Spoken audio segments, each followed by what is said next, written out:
Bom dia, pessoal! Estamos começando com mais um Acorda Mercado para você começar a sua quinta-feira muito bem informado. E ontem o Ibovespa fechou pelo terceiro dia consecutivo de lado, já as bolsas americanas e o dólar caíram. Eu sou o Fábio Lousada e você está no seu canal de notícias do mercado financeiro.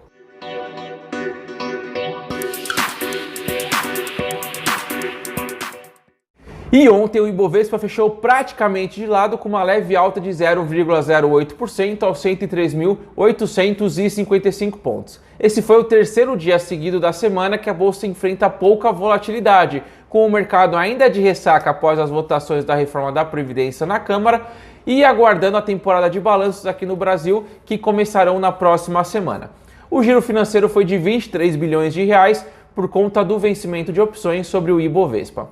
O que animou os investidores, principalmente as empresas do ramo varejista, foi a notícia de que o Ministério da Economia decidiu liberar o saque de até 35% do saldo do FGTS para contas ativas, além do PIS/PASEP. O anúncio oficial será realizado hoje às 16 horas e o mercado aguarda com expectativa, pois está escassa as notícias na semana.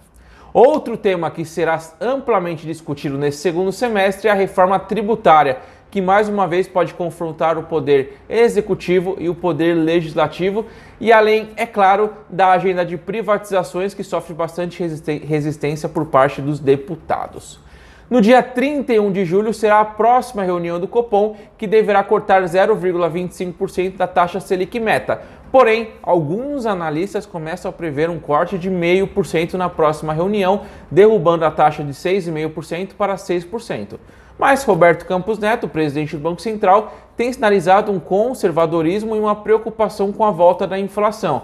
Por isso, 0,5% de queda surpreenderia o mercado. Com isso, as ações fecharam sem direções definidas, com as ações da Petrobras recuando 0,54%, acompanhando mais uma queda do preço do barril de petróleo, assim como a Vale recuou 0,68%, acompanhando a queda do minério de ferro, que atingiu níveis recordes de preço e ontem teve uma pequena realizada.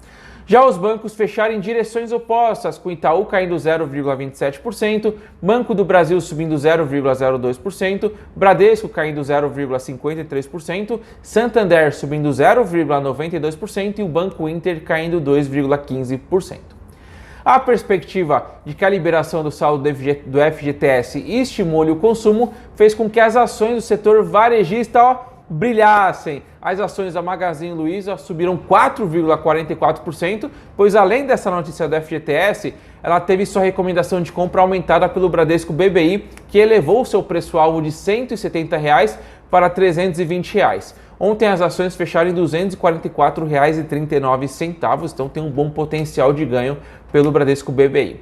As ações das lojas americanas subiram 3,77% e da B2W subiram 2,96%, sem contar a nova queridinha dos investidores, as ações da Via Varejo, que subiram 2,10% e no mês de julho já acumulam uma alta de 44,18%. Já as ações da Eletrobras subiram 3,88%, com o governo preparando um novo projeto de lei para enviar ao Congresso para a privatização da companhia, prevendo a capitalização da empresa associada a novos contratos de energia para suas usinas hidroelétricas. Dessa forma, o governo deixaria de ter o controle acionário, o que na maioria das vezes é bem visto pelo mercado financeiro. Na parte de baixo, as maiores quedas foram das ações da Gol, com queda de 4,11%, da IRB Brasil caindo 2,15% e da CSN caindo 2,10%, também acompanhando a queda do minério. Indo para o dólar, a moeda voltou a cair após duas altas consecutivas na semana. Ontem o recuo foi de 0,21%, fechando em R$ 3,76. O dólar ficará no aguardo da reunião do Copom aqui no Brasil e do FOMC nos Estados Unidos, ambos em 31 de julho. Hoje o mercado acredita em corte de 0,25% aqui no Brasil e nos Estados Unidos. Um corte maior em uma das taxas aqui no Brasil e nos Estados Unidos impactaria bastante a moeda. Como? Se, por exemplo, o corte nos Estados Unidos, ao invés de ser de 0,25%, for de 0,50%, a tendência é que os investidores tirem recursos dos Estados Unidos, pois irão receber menos juros por lá e enviem esses recursos para países emergentes como o Brasil, buscando mais rentabilidade. Isso faria com que o dólar se desvalorizasse. Lembrando que seria apenas uma variável do dólar, que na minha opinião é o ativo mais difícil de se fazer qualquer previsão. Já o euro recuou 0,07%, fechando em R$ 4,22. Os DIs fecharam em direções mistas, com o DI de janeiro de 2021 subindo de 5,57% para 5,58% e o DI de janeiro de 2025 se mantendo em 6,96%. Na agenda hoje teremos apenas a divulgação do IGPM às 8 horas pela FGV, lembrando que o IGPM é composto como 60% do IPA, que é o preço no atacado, 30% do IPC, que é o preço ao consumidor, e 10% do INCC, custo da construção, ok? Indo para os Estados Unidos, o dia foi de queda, com o Dow Jones caindo 0,42%, o S&P 500 caindo 0,65% e o Nasdaq recuando 0,46%. Por lá, o mercado digeriu as informações do livro bege, que foi mais um indicador de que o corte de juros será de 0,25%. Isso porque, apesar das preocupações com a guerra comercial, os indicadores econômicos em julho estão vindo positivos, citando o crescimento de vendas no varejo. Logo, se a economia está crescendo, a tendência é que o Banco Central tenha que intervir menos. Dessa forma, um corte de 0,5% seria desnecessário neste momento. Na agenda norte-americana, teremos às 9h30 os dados de auxílio-desemprego e às 11 horas o índice de indicadores antecedentes medida pelo Conference Board. Na agenda de balanços, teremos Morgan Stanley antes da abertura e Microsoft após o fechamento do pregão. Mas falando em balanços, ontem após o pregão foram divulgados os resultados de Netflix, IBM e Alcoa, que vieram abaixo do esperado, vieram decepcionando. No aftermarket, as ações da Netflix chegaram a cair mais de 12%, indicando forte queda na abertura hoje.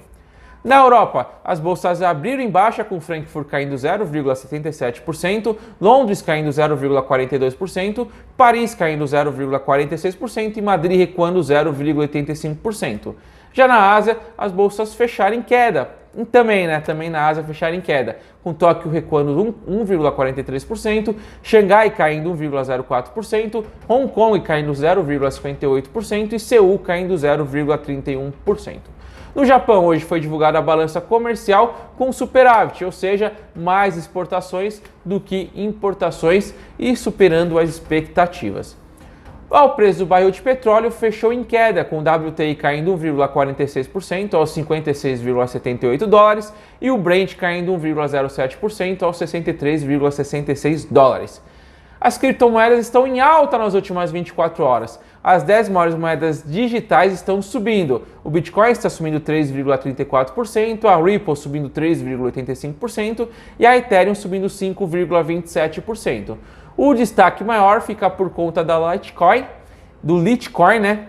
que é a quarta maior moeda digital do mundo e está subindo 12,86%. Na semana, porém, o resultado é diferente, com as 10 maiores moedas digitais ainda em queda. Para finalizar, o IFIX ontem subiu 0,19% e teve como maior alta o fundo de investimento imobiliário BB Progressivo, sigla BBFI11B, que subiu 7,82%. E por hoje é só, uma ótima quinta-feira e bons negócios. Vejo vocês amanhã. Tchau!